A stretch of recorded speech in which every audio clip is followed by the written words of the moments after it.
ನೋಡಿ, ಇದು ಹೊಸದೇನಲ್ಲ ಆಪೋಸಿಷನ್ ಲೀಡರ್ಸಿಗೆ. ಇದು ಮೊದಲನೇ ಸರಿನೂ ಆಗ್ತಾ ಇಲ್ಲ. ಕಳೆದ 10 ವರ್ಷದಲ್ಲಿ ITED ಅವರ ಅಂಕಿಅಂಶಗಳ ಪ್ರಕಾರ ಆಪೋಸಿಷನ್ ಲೀಡರ್ಸ್ ಮೇಲೆ ಟೋಟಲಿ 193 ರೇಟ್ ಆಗಿದೆ. 193 ಕೇಸಸ್ ಹಾಕಿದ್ದಾರೆ. ಕನ್ವಿಕ್ಷನ್ ರೇಟು ಬರೀ 2. ಇದು ನನ್ನ ಅಂಕಿಅಂಶಗಳಲ್ಲ. ಪಾರ್ಲಿಮೆಂಟ್ನಲ್ಲಿ ಮಿನಿಸ್ಟರ್ಸ್, BJP ಮಿನಿಸ್ಟರ್ ಕೊಟ್ಟಂತ ಅಂಕಿಅಂಶಗಳು. ಆಪೋಸಿಷನ್ ಲೀಡರ್ಸ್ ಮೇಲೆ 193 ಕೇಸಸ್ ಆಗಿದೆ. ಅದರಲ್ಲಿ ಬರೀ 2 ಕನ್ವಿಕ್ಷನ್ ಮಾತ್ರ ಆಗಿರೋದು. ಅಂದರೆ ಇದು ರಾಜಕೀಯ ದುರುದ್ದೇಶದಿಂದನೇ ಆಗ್ತಾ ಇರೋದು ಅಂತ ಭಾಳ ಸ್ಪಷ್ಟವಾಗಿ ಕಾಣಿಸ್ತಾ ಇದೆ ಅಲ್ಲ. ಯಾವುದಾದ್ರೂ ಒಂದು ಕೇಸನ್ನು ಲಾಜಿಕಲ್ ಎಂಡಿಗೆ ITED ಅವರು ಕಳೆದ 11 ವರ್ಷದಲ್ಲಿ ತಗೊಂಡು ಹೋಗಿದ್ದಾರಾ? ದಯವಿಟ್ಟು ಗಮನಿಸ್ಬೇಕು ತಾವು. ಸುಪ್ರೀಂ ಕೋರ್ಟ್ ಅವರು ಕೂಡ ಚಾಟಿ ಬೀಸಿದ್ದಾರೆ ITED ಮೇಲೆ. ನಿಮ್ಮ ರೇಡ್ಗಳೇನಿದೆ, ನಿಮ್ಮ ಕೇಸಸ್ಗಳೇನಿದೆ, ಇದು ಭಾಳ ಸೆಲೆಕ್ಟಿವ್ ಆಗ್ತಾ ಇದೆ, ಇದು ದುರುದ್ದೇಶದಿಂದ ಆಗ್ತಾ ಇದೆ ಅಂತ ಚೀಮಾರಿ ಕೂಡ ಹಾಕಿರೋದು ಇದೆ. ಸೊ ಇದೇನು ಹೊಸದಲ್ಲ. ಏನೇ ಇದ್ರೂ ಕೂಡ ವಿರೋಧ ಪಕ್ಷದ ನಾಯಕರು ಯಾರು ನಾವೆಲ್ಲ ಇದ್ದೀವಿ, ಇದೆಲ್ಲ ಎದುರಿಸ್ತೀವಿ.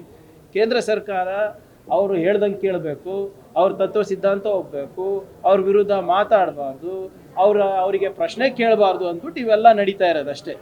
ಅದು ಬಿಟ್ಟರೆ ಇಲ್ಲಿವರೆಗೂ ಕೂಡ ED ಆಗಲಿ IT ಆಗಲಿ ಯಾವುದು ಕೂಡ ಪ್ರೂವ್ ಮಾಡೋಕ್ಕಾಗಿಲ್ಲ. ಅಂದರೆ ಅವರು ಅಸಮರ್ಥರ, ಏನು ದುರುದ್ದೇಶದಿಂದ ಮಾಡ್ತಾ ಇದ್ದಾರ, ನೀವೇ ಯೋಚನೆ ಮಾಡಿ. ಬಟ್ ಸರ್, ಅವರ ಕಾಲೇಜಿನ ಅಕೌಂಟ್ ಇಂದ 40 ಲಕ್ಷ ರೂಪಾಯಿ ಟ್ರಾನ್ಸ್ಫರ್ ಆಗಿದೆ ರನ್ಯರ್ ಅವರ ನೋಡಿ. ಇದೇ ED ಅವರು ಒಂದು ಪ್ರೆಸ್ ರಿಲೀಸ್ ಮಾಡಿದ್ರಲ್ರಿ ಮೂಡಾ ಟೈಮ್ನಲ್ಲಿ. ಏನು ಬೇರೆ ರಾಷ್ಟ್ರಕ್ಕೆ ದುಡ್ಡು ಹೋಗಿದೆ ಅಂತ. ಎಲ್ಲಿದೆ ಅದು? ED ಯಾವಾಗ ಎಂಟ್ರ್ ಆಗಬೇಕು? When there is money laundering. ಮೂಡಾನಲ್ಲಿ ಮನಿ ಲಾಂಡ್ರಿಂಗ್ ಆಗಿದೆಯಾ, ಪ್ರೂವ್ ಮಾಡೋಕ್ಕಾಗಿದೆಯಾ? ಆದರೆ ಅವಾಗ ಪ್ರೆಸ್ ರಿಲೀಸ್ ಕೊಟ್ಟಿದ್ದು ಇವರೇ. ಆದರೆ ಏನಾಯಿತು?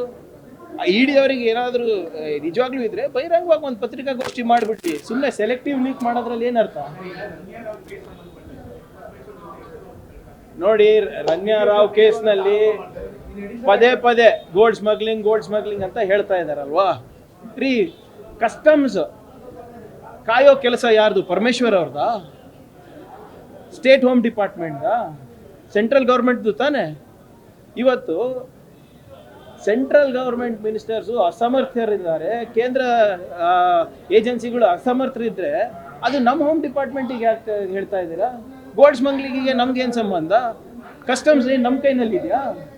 ಅಮಿತ್ ಶಾ ಅವ್ರಿಗೆ ಕೇಳಿ, ಯಾಕೆ ಸರ್ ಹಿಂಗೆ ಗೋಲ್ಡ್ ಸ್ಮಗ್ಲಿಂಗ್ ಆಗ್ತಾ ಇದೆ ಅಂತ. ಪರಮೇಶ್ವರ್ ಅವ್ರಿಗೆ ಕೇಳಿದ್ರೆ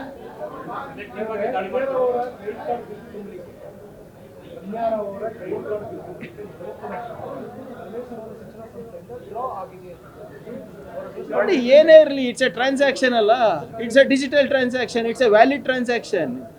ಇಲ್ಲಿಗಲ್ ಏನಿದೆ ಬರಲಿ. ಈಗ ಭಾಳ ಸ್ಪಷ್ಟವಾಗಿ ಹೋಮ್ ಮಿನಿಸ್ಟರ್ ಅವರು ಕೂಡ ಹೇಳಿದೆ, ತನಿಖೆಗೆ ನಾವು ನಡೀತಾ ಇದೆ, ನಡೀಲಿ ಅಂತ. ಹಿಂದೇಟ್ ಹಾಕೋದೇನಿದೆ? ಈಗ ನಿಮ್ಮ ಕ್ರೆಡಿಟ್ ಕಾರ್ಡ್ ಬಿಲ್ ಕೊಡಬೇಕಾದ್ರೆ ನಾನು ಕ್ಯಾಶ್ ಕೊಟ್ಟಿದ್ದೀನ? ಇಲ್ಲ.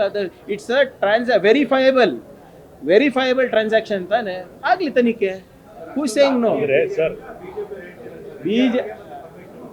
BJP ಅವರು ನಿಜವಾಗ್ಲೂ ಆತ್ಮೀಯತೆ ಬಗ್ಗೆ ಮಾತಾಡಬೇಕು ಅಂದರೆ ಯಾಕಿನ್ನ ಮುನಿರತ್ನವ್ರಿಗೆ ಇಟ್ಕೊಂಡಿದ್ದಾರೆ? ಜಾತಿ ನಿಂದನೆ ಮಾಡಿದವರಿಗೆ, ರೇಪ್ ಮಾಡಿದವರಿಗೆ, ಗ್ಯಾಂಗ್ ರೇಪ್ ಮಾಡಿದವರಿಗೆ, ಪ್ರಚೋದನೆ ಕೊಟ್ಟವರಿಗೆ ಯಾಕಿನ್ನ ಇಟ್ಕೊಂಡಿದ್ದಾರೆ? ಇವ್ರಿಗೆ ಏನಾದರೂ ನೈತಿಕತೆ ಇದೆ ಏನ್ರಿ? ಇವರಿಗೆ ನಾಚಿಕೆ ಬರ್ಬೇಕು BJP ಅವರಿಗೆ. ಯಾರ್ಯಾರು ಏನೇನು ಮಾಡಿದ್ದಾರೆ ಬೇಕಾದ್ರೆ ಕುತ್ಕೊಂಡು ಡಿಸ್ಕಸ್ ಮಾಡೋಣ ಅಂತ. ಯಾವುದು? ನೋಡಿ, ಆರೋಪ ಮಾಡೋದು ಬೇರೆ, ಪ್ರೂವ್ ಆಗಿರೋದು ಬೇರೆ. ಪ್ರೂವ್ ಆಗಿದೆಯಲ್ಲ ಸರ್, ಇದು FIR ಆಗಿದೆ, ಎಲ್ಲನೂ ಆಗಿದೆ, FSL ರಿಪೋರ್ಟ್ ಬಂದಿದೆ. ನೋಡಿ, ವಾಟ್ ಎವರ್ ಇಟ್ ಈಸ್, ಯಾವುದು ಪ್ರೂವ್ ಆಗಿಲ್ಲ. ಇವ್ರು ಹೇಳಿದ್ರಲ್ಲ BJP ಅವರ ಆತ್ಮೀಯತೆ ಬಗ್ಗೆ, ಫಸ್ಟ್ ಅವ್ರು ಹೇಳಲಿ. ಅವ್ರು ತಾನೇ ನಮ್ಮ ಏನು ಕಲ್ಚರ್ನ ಕಾಪಾಡ್ತಾ ಇರೋರು.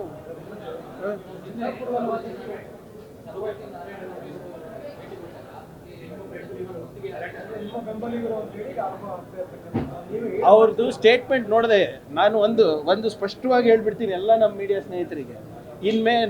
ಇನ್ಮೇಲಿಂದ ಅವ್ರು ಹೇಳೋದಕ್ಕೆ ನಾನು ರಿಯಾಕ್ಟ್ ಮಾಡೋದಿಲ್ಲ. ಯಾಕಂದರೆ ಅವ್ರು ಒಂದು ಚಾಲೆಂಜ್ ಹಾಕಿದ್ರು, ನಾನು ದಾಖಲೆಗಳು ಕೊಟ್ಟೆ. ಅವ್ರಿಗೆ ಸ್ವಲ್ಪನ ಗೌರವ ಇದ್ದರೆ ರಾಜೀನಾಮೆ ಕೊಟ್ಟು ಅವ್ರು ಏನು ಪ್ರಶ್ನೆ ಕೇಳ್ತಾರೆ, ಎಲ್ಲಿ ಕೇಳ್ತಾರೆ ಅದಕ್ಕೆ ಉತ್ತರ ಕೊಡ್ತೀನಿ. ಅಲ್ಲಿ ತನಕ ಕೊಡೋಕ್ಕೆ ನನಗೆ ಇಷ್ಟ ಇಲ್ಲ. ನಂಬರ್ 1. ನಿನ್ನೆ ವಿಚಾರದ ಬಗ್ಗೆ ಅವ್ರೇನು ಹೇಳಿದ್ರು? ಪ್ರಿಯಾಂಕರ್ಗೆ ಪ್ರೇರಣೆ ಕೊಟ್ಟಿದ್ದಾರೆ, ಅದಕ್ಕಾಗಿದೆ ಅಂತ. ಅವರು ಪ್ರಚೋದನೆ ಕೊಟ್ಟಿದ್ದು ಹೇಳಿಲ್ಲ. ಏನಂದ್ರು, ನನಗೆ ನಾಯಿ ಅಂತ ಹೇಳಿದ್ರು, ಕರೆಕ್ಟಾ? ಈಗ ನಾಯಿ ಅಂತ ಹೇಳ್ಬಿಟ್ಟು ಚಿತ್ತಾಪುರಿಗೆ ಬಂದರೆ ಅವ್ರಿಗೇನು ಪದ್ಮಭೂಷಣ್ ಕೊಡಬೇಕಾ, ಭಾರತ ರತ್ನ ಕೊಡಬೇಕಾ? ಅಥವಾ ಏನು ರಾಜ್ಯೋತ್ಸವಕ್ಕೆ ರೆಕಮೆಂಡೇಶನ್ ನನ್ನಿಂದ ಬೇಕಾ ಅವರಿಗೆ? ನಾಚಿಕೆ ಬರಲ್ವ ಅವರಿಗೆ?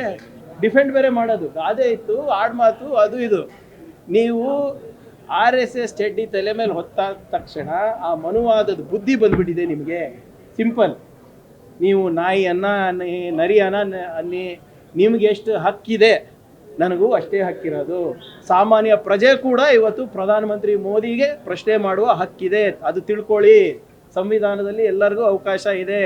ನಿಮಗೆ ನಿಮ್ಮ ಬಾಡಿಗೆ ಭಾಷಣಕಾರರು ಬಂದು ಮೋದಿಯವ್ರ ಬಗ್ಗೆ, ಯಾರು ನೆಹರು ಅವ್ರ ಬಗ್ಗೆ ಮಾತಾಡ್ತಾರೆ, ಗಾಂಧೀಜಿಯವ್ರ ಬಗ್ಗೆ ಮಾತಾಡ್ತಾರೆ, ಅಂಬೇಡ್ಕರ್ ಅವ್ರ ಬಗ್ಗೆ ಮಾತಾಡ್ತಾರೆ, ಖರ್ಗೆ ಅವ್ರ ಬಗ್ಗೆ ಮಾತಾಡ್ತಾರೆ, ಸಿದ್ದರಾಮಯ್ಯ ಅವ್ರ ಬಗ್ಗೆ ಅವ್ರಿಗೇನ್ರಿ ಹಕ್ಕಿದೆ?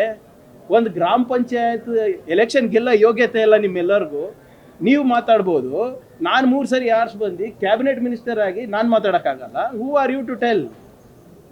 I am well within my rights. ನೀವು ನಾಯಿಯನ್ನ ಅಂದ್ಕೊಳ್ಳಿ, ಏನಾದರೂ ಅಂದ್ಕೊಳ್ಳಿ. ನಾವೆಲ್ಲರೂ ಬಾಬಾ ಸಾಹೇಬ್ ಅಂಬೇಡ್ಕರ್ ಅವರು ಸಾಕಿರೋ ಹುಲಿಗಳು, ಅದು ತಿಳ್ಕೊಳ್ಳಿ ಅವರು.